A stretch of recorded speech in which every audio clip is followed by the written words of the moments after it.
ভাবি কি করতেছ? এই তো বসে আছি। শুনছি মা নাকি তোমার রাইতে খাইতে দেননি। কে কইছে? আরে বাদ দাও তো, খিদা নাই। আচ্ছা ভাবি, তোমার জামাই আরেকটা বউ নিয়ে আসছে, তোমার খারাপ লাগে না? যেখানে আমি খারাপ সেখানে খারাপ লাগা কি শোভা পায়? খাইছো না তো, তোমার জন্য আমার খারাপ লাগে। আমি চলে যাবো, তাহলে আমার লাগা আর কারো খারাপ লাগবে না। তুমি কই যাইবা? আম্মা কইছে যাওয়ার জায়গা না থাকলে পানিতে ঝাঁপ দিতে। কি কইতেছো? পানিতে ঝাঁপ দিবা? ভাবতেছি একবার টেস্ট করে দেখবো পানিতে ঝাঁপ দিলে কেমন লাগে। ঝাঁপ দিলে তো তুমি মইরা যাইবা ভাবি। মইরা গেলে তো বাইসাই যাও, সবাই বাইসা যাইতো। ভাবি এইসব বইলো না, আমার ভাল লাগে না। আব্বা খাইতে আসেন। খাবার কি রেডি হচ্ছে? জি আব্বা। আচ্ছা চল। ভাইজান দুইটা কথা ছিল। কর, তোরে কেউ বাধা দিছে? কি কবি ক?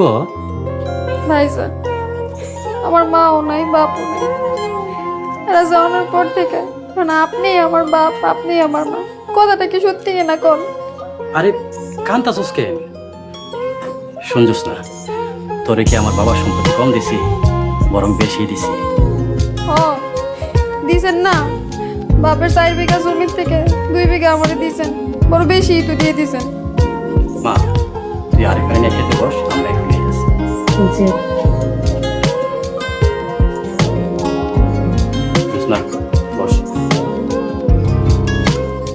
জোসনা, সম্পত্তি কম বেশি বিষয় না, তুই হক হালালি বুঝা পাইছস কিনা সেটা কম। তারপরেও তোরে আমি অনেকবার লক্ষ লক্ষ টাকা দিছি।